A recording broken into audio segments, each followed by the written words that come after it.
Hey everyone, it's Wingspan TT, and if you're watching, you know what time it is. It is time for Duels of the Planeswalkers 2013, and I am in the Duels community Laser Championship Battle of the Titans tournament. They have us up against some of the other Duels of the Planeswalkers, YouTube celebrities, I guess if you want to call us that. And I'm here playing against WMG JT. WMG being Weapons of Mass Gaming. They're a really awesome Duels of the Planeswalkers and Magic the Gathering channel, and they have other fun, cool gaming stuff. So if you want to check out Weapons of Mass Gaming, check it out. Now, I was a little confused because, you know, I have seen some of their stuff, but I don't follow it too closely. So when I was told I was going to be facing someone called WMG Pants, and now I'm faced against WMG JT. I don't know if they share a account or if he just goes by Pants. I remember there being a joke because I played in one of their tournaments, like, you know, what was it, 2 years ago, where they were saying, okay, there's some guy there named Pants, and then they thought that my name was Wing Pants or Wind Pants or something. So there was a joke, Pants versus Pants. Well, now it's actually time for Pants versus Pants. Now I got to tell you one thing right off the bat. I'm not casting this live. This game I wanted to take it really seriously, and I've made so many mistakes playing while casting. So I want to record the match and then just cast it later. So I'll just be explaining what's going on through my head as I'm playing, and there's also a lot of things I realized later that came up. Now, one thing I also didn't realize going to this match, when I went to this match, I thought that it was going to be you pick a deck, and then every single game that you play, you have to switch decks. So I picked Crosswinds because I thought it was a very middle-of-the-road deck. Like, it's not full slow, it's not super slow, it's not super fast. He's going to try to befoul my land here, and I'm just going to mana leak that. I thought about, should I twin cast it instead and destroy one of his lands, but because he's already ahead of me, I just figured I'd rather have the twin cast for later so I could take 2 extra turns in a row, or there you go, there's Time Warp. The other thing I will say right now, and I know people are going to ask, why is this in standard definition? The reason it's in standard definition is because my Xbox is now, if anyone watches my channel, they know I moved in June. So my Xbox is in a different room than my PC setup, so it's different than it was before. And it's really hard for me to record. I had to use some like old wires and stuff that I have, so unfortunately I don't have that. And here's the thing. So I had a huge handicap in all of these games, and I'm not going to say that that is responsible for any wins or losses I have, but the huge handicap is I was playing this game not on a TV, not on a computer screen. I was playing it through a monitor that was about 4 inches wide. Like, I was like super low tech on this, so I could not see my opponent's life. I could not see my opponent's cards in hand or cards in deck. I couldn't see my own life, okay? The only thing I could see in this recording setup is the pictures of the cards. Like, I could tell that that's Infest, and I could zoom in and see it's Infest, but it's still very hard, as you can, you know, to read the text on the card. So I pretty much had to play all these games, just going by the pictures and hoping I remember all the cards did. Now, obviously in Crosswinds, I'm very familiar with it. But, you know, against his deck, you know, I played Obedient Dead, I'm familiar with it, and I was kind of dreading the Obedient Dead matchup, but at the same time I thought, you know, Crosswinds is a slow deck. Obedient Dead, depending how he built it, could be fast or slow, but Crosswinds has the nice, it's got certain things that Obedient Dead cannot stop, okay? Obedient Dead can't stop you from taking extra turns. It cannot stop Panoptic Mirror. It cannot stop a lot of things. Like, if they cannot kill Fog Bank, they're in a lot of trouble, you know? And you'll notice one thing I did throughout this game and the following games is I don't play all the cards I get. Like, there's no point to me playing Time Warp there. I have nothing to do in my extra turn. I'm not going to attack. So I'm like, if I hold on to Time Warp, maybe I'll draw Panoptic Mirror, then I can take infinite turns. If I hold on to Time Warp, maybe I'll get some more Drake tokens on the battlefield, and then I'll be able to attack, and then cast, you know, Time Warp and attack again. So this is the kind of strategy I was keeping in mind. And I noticed that his deck, however he was playing, and I have to give props to WMG, JT, or Pants, or whatever the hell his name is that he is a great player. And I honestly want to say this series I played against him, and I'm not going to tell you how it goes or anything like that. You'll see. Trust me, it's very tense and stressful. And I was sweating bullets, like staring into like the little 4-inch screen. And here I'm like, oh, should I cast Twin Cast on this and then get 4 Drake tokens, or should I cast the Drake tokens and then get 7 lands and then take 2 extra turns? I'm like, but what if he kills all my tokens? Which one's more dangerous. This is really tough. Or maybe I don't use Twin Cast at all and I leave it open so that he thinks I have a counter. This is a very hard decision to make, and there's so many permutations. I know someone in the comments is going to be like, Wing, you should have just done this, you would have won. And I guarantee you this is not one of these times, though, because it was really hard to know, and this is the first time I played him, so I didn't really know what was in his deck. And I learn a lot about his deck as this goes on. And one thing is we were allowed to sideboard between matches. So in between every single one of our matches, we both changed up our decks, which was part of the tournament. So we both learned about each other's decks and saw it going in. And this is, I had 4 creatures on board. I'm like, all right, you know, I can swing for 8 now. So unless he's got Infest again, if he has Massacre Worm, that'd be really bad, which is quite possible. But I had no clue how many cards he had in his hands. Like, look at that. Can you read that number? What is this? This terrible definition. It doesn't say 3, 4? I think it says 4. I don't know. I honestly had no clue, so I didn't know how to play it. And I think this is a big mistake. You know, part of the problem was going into this is I just had no clue what to expect. I was throwing things out there, and what I realized playing against him all this time is that his deck is very reactionary. His deck has almost no creatures in it. You'll see, I'm going to bribery him at a certain point in this series, and he's got like 5 creatures in his deck. So his deck is all removal. It's almost all removal and utility spells. And now I'm going to swing. I'm going to see what he does. If he doesn't stop any of my creatures, I swing with the 0/4 anyway, which might be, I guess it's not a mistake. He doesn't have anything with haste. And I want to see what he does, and now I'm going to Time Warp. I'm like, shit, he didn't do anything. He didn't kill anything to stop the damage. So I'm going to Time Warp, and I was really nervous there. And let's see. Now he's gonna murder something. All right, he's gonna kill off one of the guys. And I remember this, and I just want. These matches were very long because both Obedient Dead, and he's gonna try to gain some life off my Fog Bank here, which I'm not going to have any of. I'm going to bounce the Fog Bank to my hand. Some people would see this as a mistake, but I don't want him to gain life because I have so much momentum right now on the board. I have 2 extra turns, okay? I have my creatures on the board, and if you didn't know that, if you remove the target of a spell, none of its effects happen. So if he doesn't do the X damage to my creature, he doesn't gain X life, and I get to keep my Fog Bank. Okay, and I want to keep the other Fog Bank in my hand because that way if he uses Infest again, I don't lose both my Fog Banks. I don't want him to know that I have extra Fog Bank. The other thing is I want to keep 2 cards in my hand because even though I can't see how many cards are in his hand, I want him to think, shit, Wing has 5 lands on tap. Maybe he's got Cancel and Mana Leak. Maybe he's got Disperse and Cancel. Maybe he's got... who knows what I have. All I have is Fog Bank and Island. But one thing that I did throughout all of this, and there's the Massacre Worm, and this is where this match takes a huge, terrible turn for me. All my creatures, except for my little 0/4, are going to die, and I'm going to take like 10 damage. How much damage do I actually take? I don't know, because I can't read my life counter. 16, 14, I feel like I'm freaking Dick Clark. 12, alright, good on there. Just kind of, I guess if I were Dick Clark, though, I'd be counting the wrong numbers. I feel bad. I feel bad saying that. I feel bad. But it's the truth. And you know what? At this point, I'm like, I'm not locked out of this match yet. I still have a chance. I can still draw into a Panoptic Meter. And here is a very cool Rite of Replication. Now, I was torn.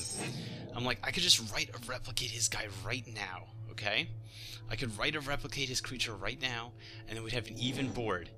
But what if he just murders it next turn? Then where am I going to be? I thought if I can hold out for the 2 extra islands, and if I can get Rite of Replication times 5, it will just destroy him because he's surely going to play more creatures in the interim. Then I'm going to get 5 Massacre Worms, and it's just going to be absolutely nasty. It's just going to be brutal. So this is, at this point, this is what I was holding out for, and possibly this was a big mistake.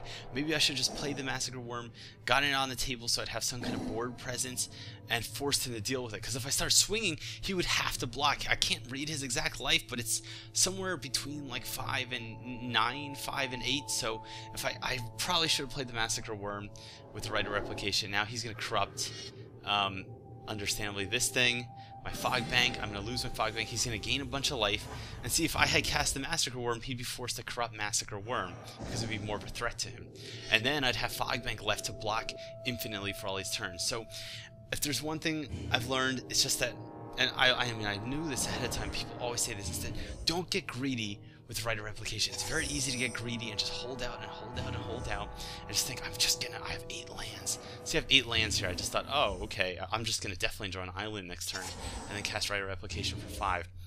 And I have a counter spell, so if he plays anything actually dangerous, I'll just counter it. And here I'm like, oh, I'll block, I'll take the damage, doesn't matter, I'm going to Rite of Replication. I should have been kind of worried.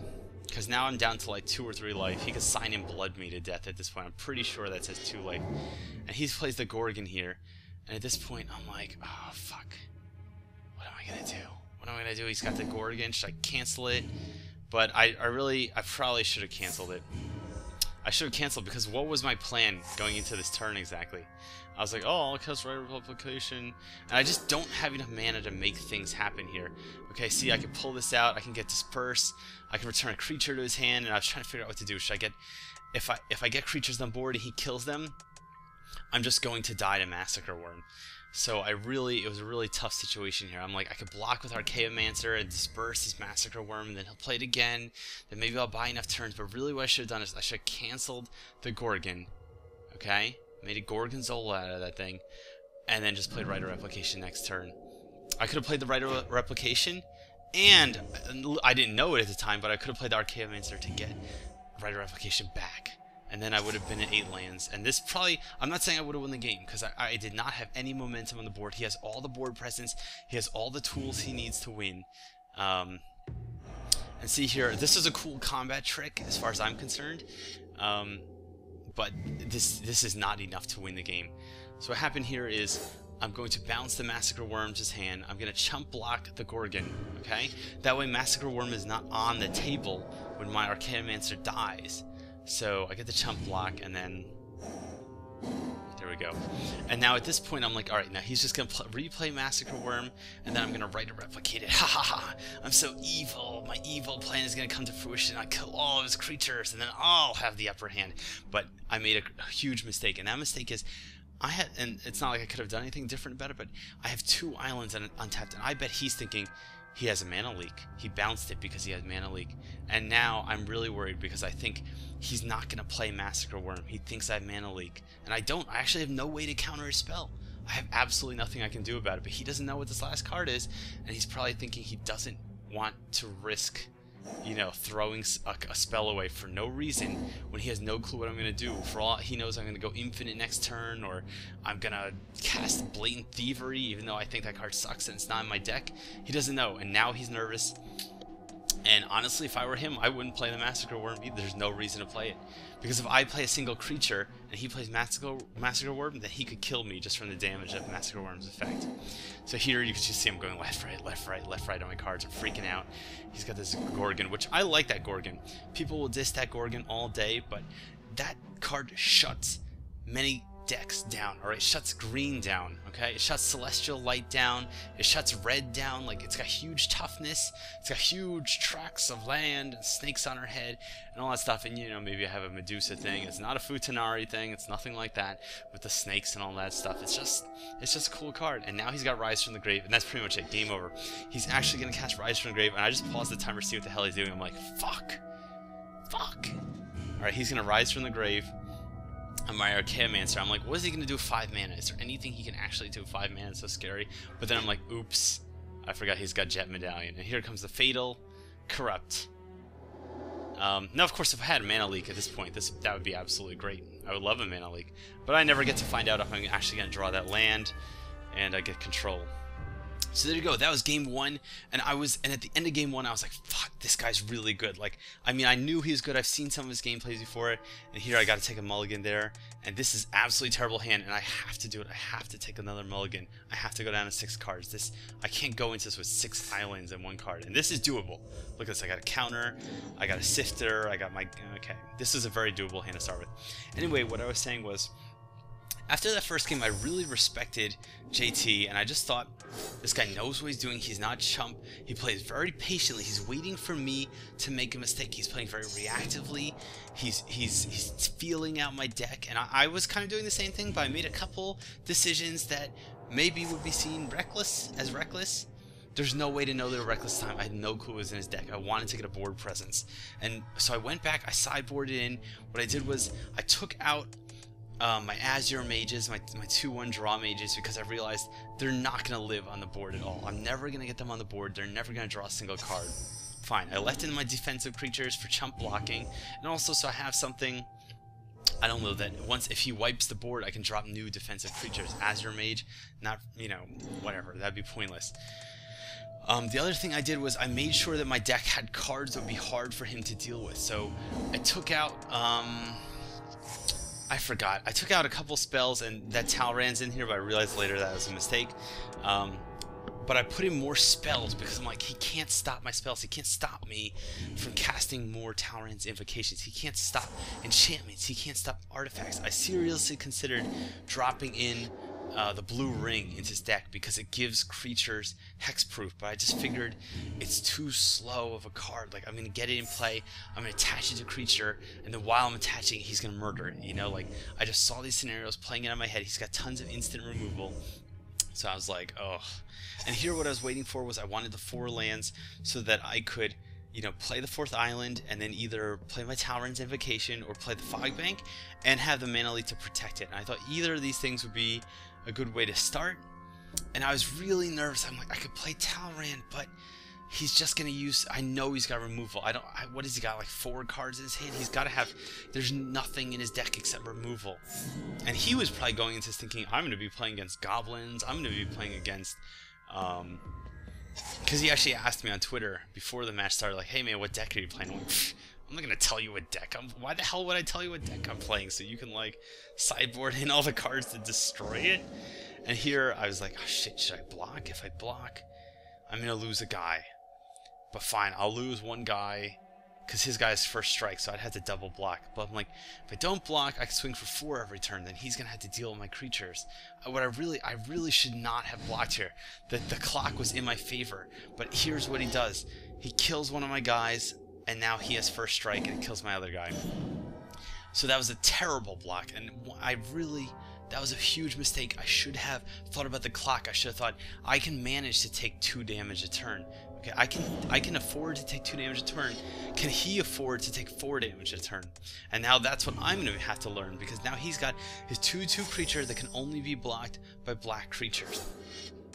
I drop my Fog Bank. It'll buy me some time. I just want to get Fog Bank on the board. I figure I'll play Talrand once he's kind of exhausted more of his removal, so I can get Talrand on the board and then force, you know, hopefully he would have used up his removal on Fog Banks, and I'll counter Fog Bank with Mana Leak. I had this grand scheme in my head how it's going to plan out, but this guy's smart.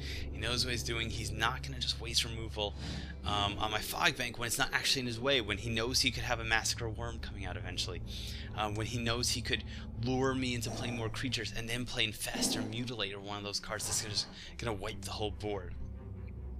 So very well played on his part. You know, this is very stressful, and this is a best out of 5 match, so whoever gets 3 wins first wins. And at this point, it was looking bleak here. I was just like, I honestly don't know. I don't know what I'm going to do. And you could tell he's spending a lot of time thinking, because he knows that I'm trying to trap him into something. He's sitting there, he's like, shit, Wing has 2 lands untapped. Does he have Disperse? Does he have Mana Leak? Is he trying to get me to tap out so that he can do something? Does he have does he have Future Sight? Is he trying to just lure cards out of me? Like, I don't know what he's thinking. And I'm sure he's gonna make a video too. He plays Nightmare here, and I'm like, should I counter this? Should I counter Nightmare? So dangerous, but I'm like, I have 2 Fog Banks, so really Nightmare is not, as long as I have 1 Fog Bank on the table, Nightmare is not dangerous. And since I already have 1 Fog Bank, and I have the option here to, like, you know, I can play a Fog Bank and then still have Mana Leak. I could play Archaeomancer and then get something back, but I figure I'll play the Fog Bank, I'll stay in the defensive, I'll kind of force him to empty his hand, and maybe that's not the best play. Maybe I should have gotten Talrand on the board. But the last thing I wanted to do is play Talrand before I had 6 mana. I wanted to have 6 mana so I could play Talrand and protect him with Mana Leak. Or, you know, possibly in JT's mind, protect him with Disperse, because Disperse is a great play on Talrand. You play Disperse, you get the token, Talrand is safe, goes back to your hand, they waste their removal, and the game goes on and on. And here, finally I have 6 lands, so I'm like, alright, now I can play Talrand, and, you know, I have some protection. Not like the Trojan Man kind of protection. I mean, I have ways to defend him from removal. To be fair, though, he's got Jet Medallion and a shit ton of lands. I can't see how many. I think that number says 7. I don't know how many cards are in his hand. I think it's 3. Okay? Talrand Sky Summoner, and I'm just like, alright, he's going to try to kill it. Then I can try to counter it. Or blah, blah, blah, blah, blah. And I'm trying to think of a way to get ahead now. You know, I'm like, I can play patiently. Should I play Archaeomancer and get back Talrand's Invocation? I'm just so afraid of Massacre Worm. And I know he's got Diabolic Tutor, so he can tutor it out. I know he has Rune Scar Demon. Like, who wouldn't play with those cards? I know he has them. I'm just afraid of overextending with Massacre Worm, and I don't have a real counterspell. And I was really torn. I'm like, maybe I can draw into a combo. Like, if I can get Rite of Replication, okay? I can replicate my Archaeomancer 5 times. I can get back Rite of Replication. I can get back, like, every fucking card. I could just absolutely get massive card advantage. And I was really, like, obsessed at this point with getting back Rite of Replication. But I really didn't see an out. And really what I should have been praying for is probably, like, a Future Sight. Like, a Future Sight. Like, this is not a bad board position to have. Like, I have a pretty decent defense. I have threats he's got to remove, okay? But it's like, what should I have gotten? If I got Future Sight, I'd be able to, like, start generating huge card advantage, looking for answers, looking for more threats, getting Panoptic on the board, getting more Archaeomancers, getting my cards back, getting Time Warps. Here we go. Here he's gonna he's gonna put Crippling Blight on my wall, which is actually a very good play. People are like, don't use Crippling Blight unless it's gonna kill something. And I actually think it's, you know, a lot of players discount that card. Like, what do I care if a creature gets -1/-1 and can't block? Well, if you're playing huge fatties like Nightmare, and your opponents have things like Fog Bank and can block them indefinitely, it would be pretty good if you can just make them not capable of blocking. So here we go. I'm just going to block his Nightmare, take 4 to the chin. And, you know, now I'm down to like 10 or 11 health, which is kind of precarious position for me. And I keep thinking, what should I get with Archaeomancer? What should I get with Archaeomancer? I have absolutely no clue what I should get. And here, something dirty kind of happens. You'll see what I'm talking about in a second. But I'm sitting here thinking about Archaeomancer. I'm like, should I get Talrand's Invocation? That I could play Talrand's. Then I'll get like a shit ton of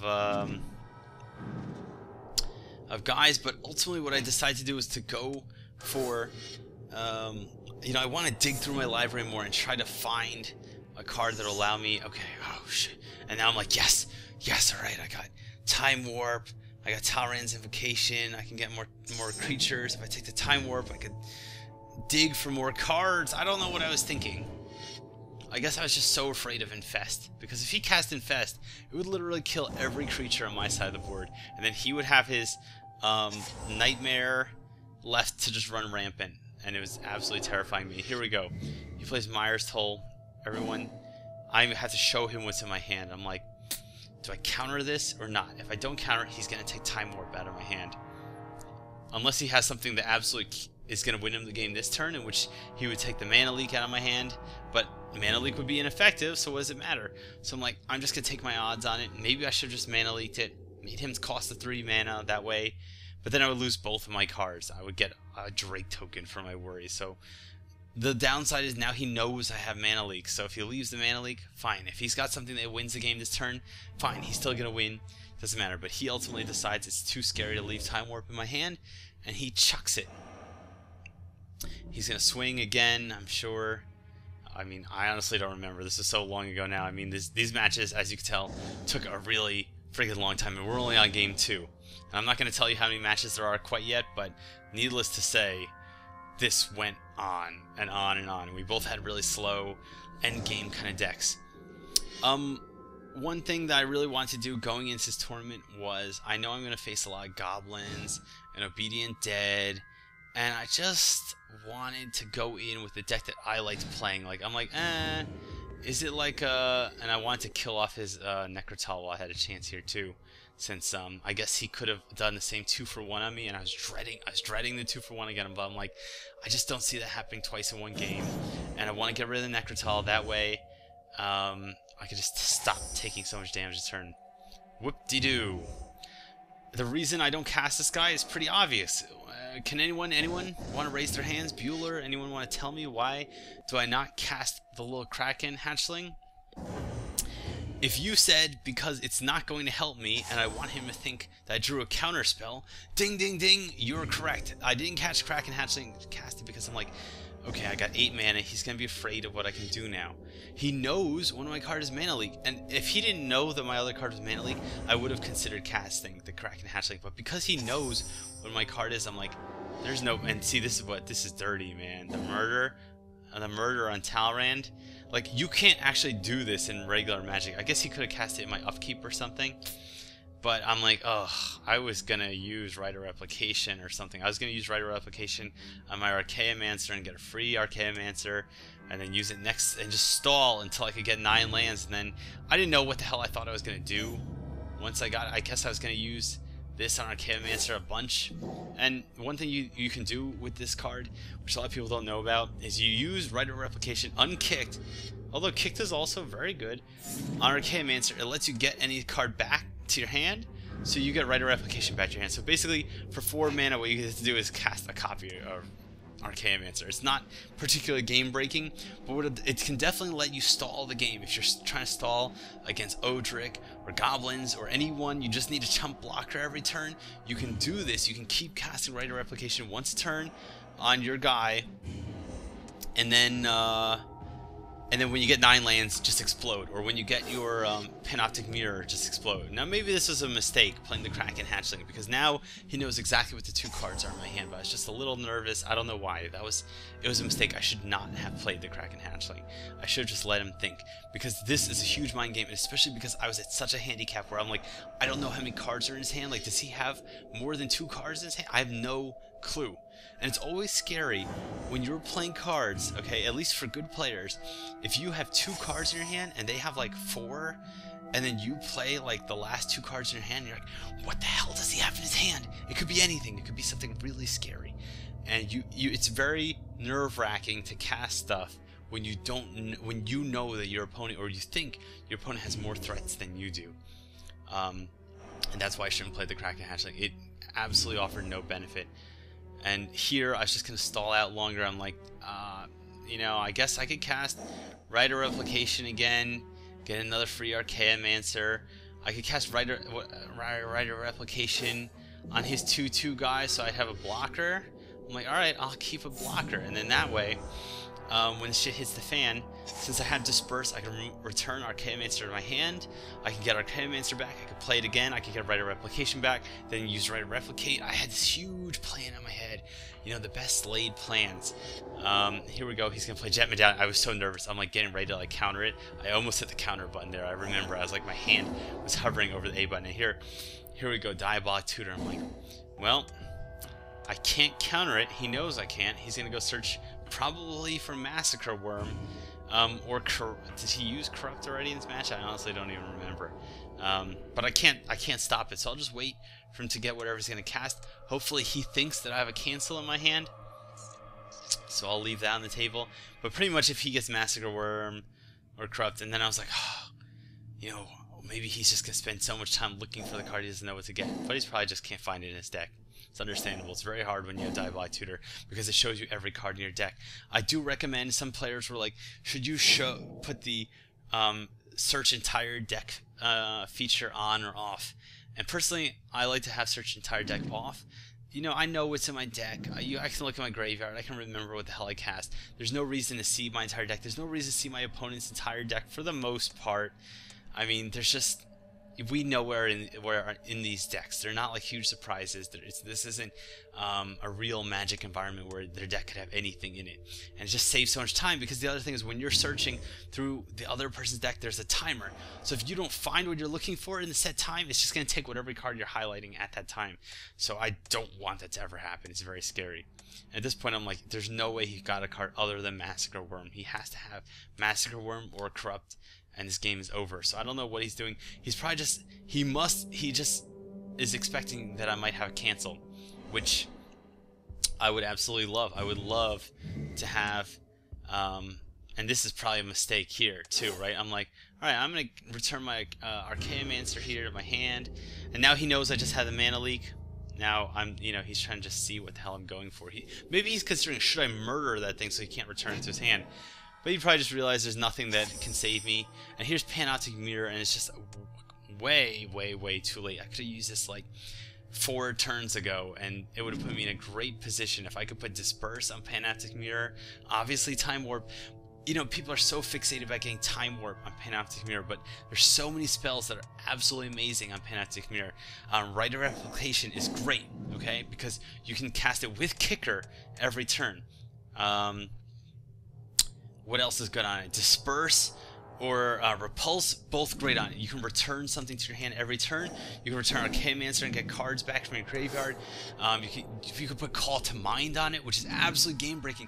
If you have a cancel and you put Call to Mind on Panoptic Mirror, if they can't get ahead of you in card advantage somehow, the game is over because you have a counter spell every single turn.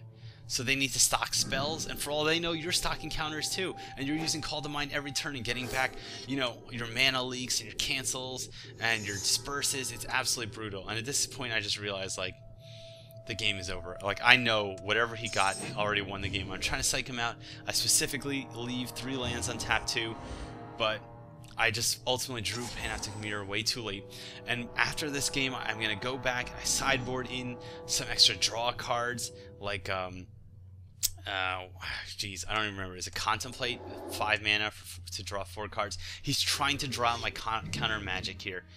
But at this point, it doesn't even matter. I'm sure what he got was actually corrupt, but he has the Murder. He's going to kill my only blocker now. My other Flying Fog Bank cannot block because, that card that everyone disses is on it. And now he's just going to swing, and I'm going to lose the game. So after this, I went back. I want to get some draw cards so I can get ahead in this game. But good game, JT, and I need to go into Game 3 swinging.